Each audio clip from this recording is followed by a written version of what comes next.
Di mana tujuan daripada pernikahan itu bukan untuk menghancurkan masa depan Hosea, integritasnya sebagai nabi, bukan. Tapi karena Tuhan mau memakai Hosea menjadi alat peraganya untuk menegur, untuk mengingatkan orang Israel bahwa engkau tidak sama bedanya seperti Gomer wanita tunasusila karena engkau sering berzina secara rohani, kata.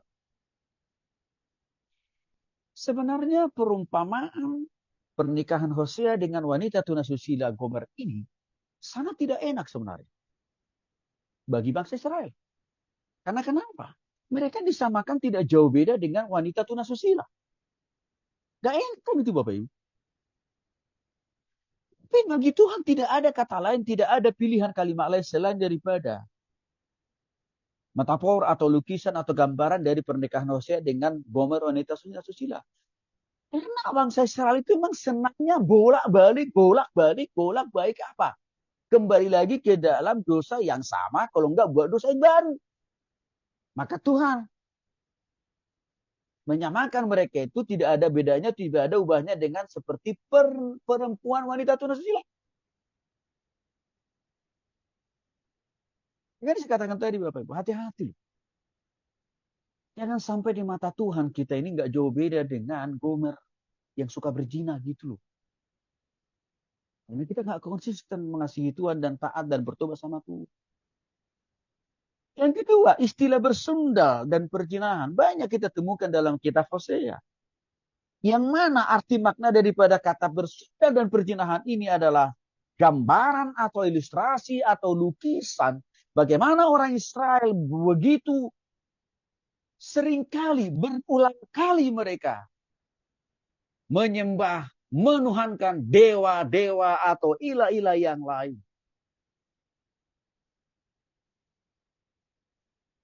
Bersundal atau berzina itu seringkali dialamatkan kepadamu.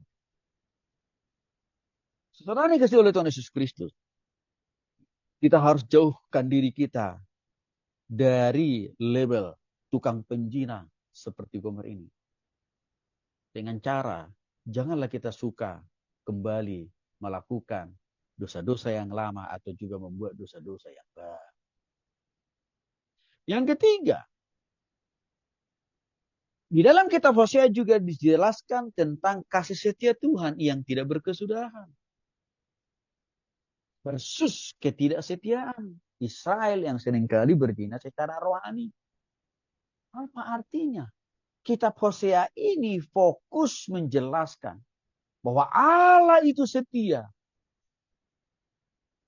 Dan kasihnya tidak pernah habis-habisnya. Tidak pernah putus-putusnya. Sekalipun Israel dan kita berulang kali hidup dan jatuh dalam dosa. Tapi tidak berarti karena kasih setia Allah unlimited tanpa batas. Berarti boleh dong kita berkali-kali. Boleh dong kita terus-menerus jatuh dan dalam dosa. No. Karena di sana ada keadilan Tuhan. Maksudnya apa? Setiap tindakan kita yang salah harus kita tanggung. Setiap dosa yang kita perbuat harus kita siap menghadapi resikonya. Menghadapi dampaknya. Jadi saudara, pasti Tuhan lebih mudah memberkati kita kalau kita tobat total. Kalau kita taat, setia gitu loh. Pasti lebih mudah Tuhan berkati kita.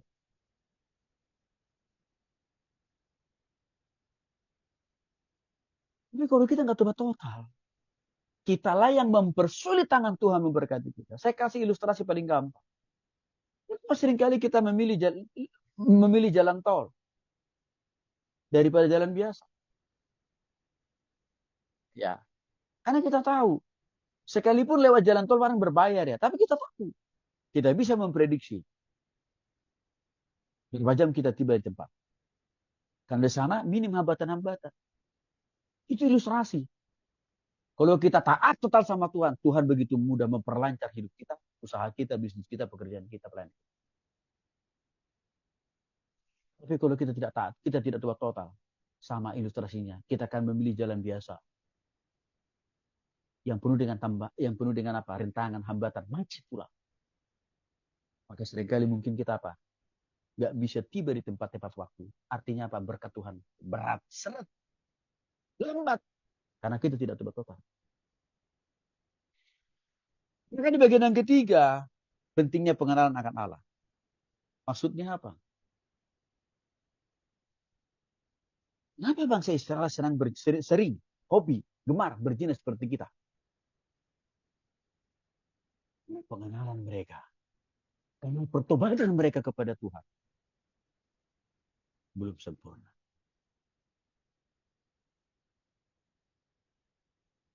Tiba ketidaksempurnaan pemahaman, pengenalan, dan pertobatan total kepada mereka yang kurang itu.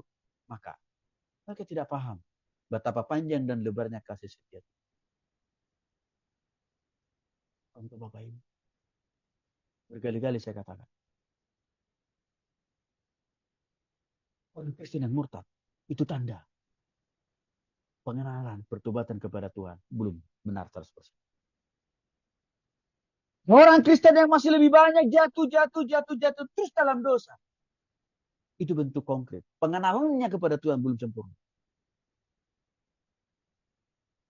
Belum sempurna. Kini pengenalan yang minim, yang kurang sempurna dari orang Israel menyebabkan mereka apa? Kembali lagi kepada dosa yang lama. Berzina lagi.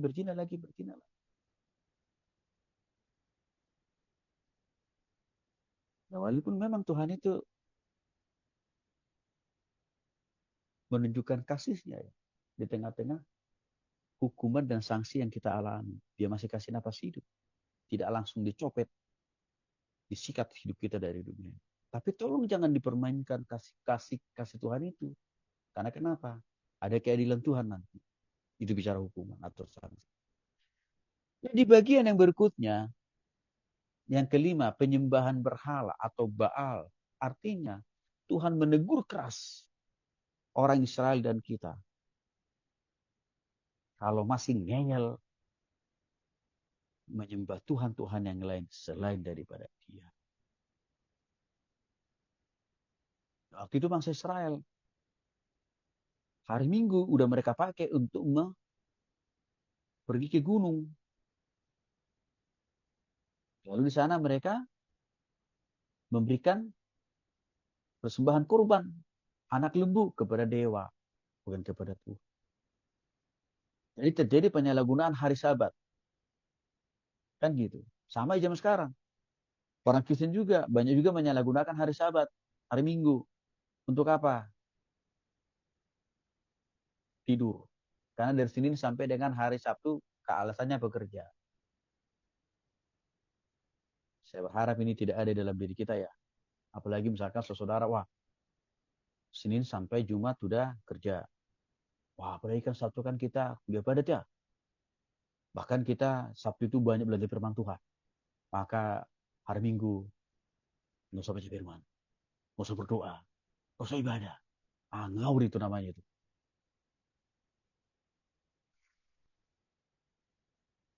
Yang keenam, dijelaskan struktur nubuatan pedesaan. Kitab Hosea banyak menggunakan simbolisasi atau kiasan dari kehidupan sehari-hari orang Israel yang notabene-nya hidup di tengah-tengah pedesaan. Walaupun secara sistematika itu urutan abjad A, B, dan C. Tidak berurutan ya. Contoh di pasal 4 sampai dengan 14. Di sana dikatakan, seperti embun yang cepat hilang. Apa ini artinya? Hidup kita ini sementara. Kita nggak bisa memperpanjang umur kita. Kita nggak bisa juga mempercepat supaya kita cepat mati.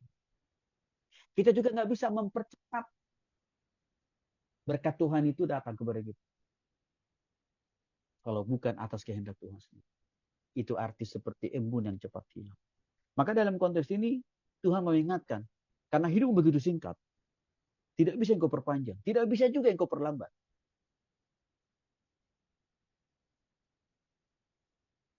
Kontrolnya ada di dalam aku, kata Tuhan. Maka Tuhan menuntut pertobatan yang total.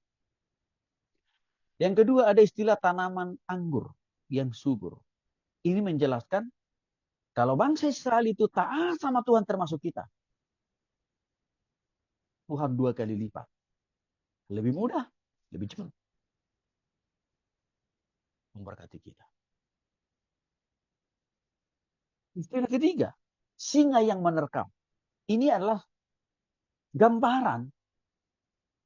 Kalau kita tidak taubat total, termasuk bangsa Israel, ya hukuman Tuhan pasti jalan. Seperti singa yang menerkam.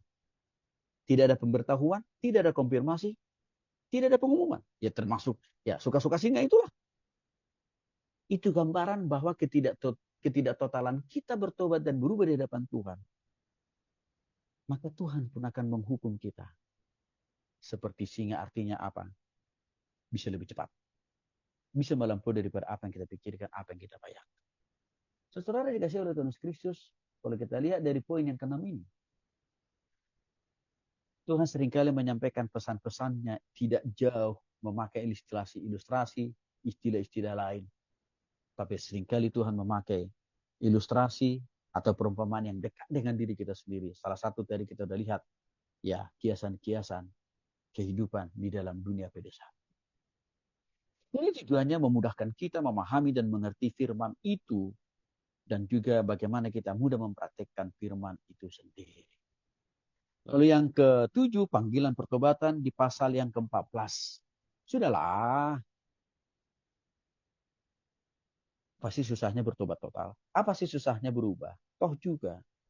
Saya siap untuk memulihkan. Saya siap memberkati. Saya siap untuk melakukan mujizat bagimu, kata Tuhan bagi Israel dan juga kita.